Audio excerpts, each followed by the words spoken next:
तुम्हाला माहिती आहे का मी जे बनवते त्याचं नाव? हे बेसन पीठ, गव्हाचं पीठ आणि गुळापासून बनवलेला गोड पदार्थ असतो.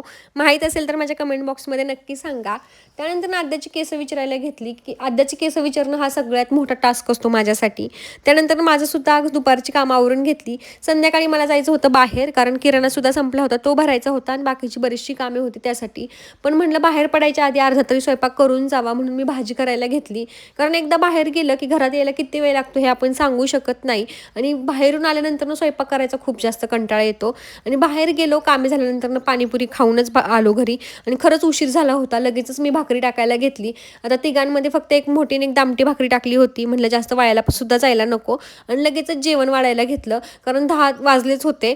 त्यामुळे मस्तपैकी चवळीची भाजी केली होती, ज्वारीची भाकरी आणि त्याच्यासोबत कांदा. मला अशा डाळीची आमटी किंवा असं काय असलं तर कडधान्य त्याच्यासोबत कांदा खूप जास्त आवडतो आणि म्हटलं 5-10 मिनिटं तरी ॲटलीस्ट राध्याचा अभ्यास घ्यावा. अशी ती झोपणार नव्हती लवकर. मग तिचा थोडा वेळ अभ्यास घेतला आणि मग झोपलो.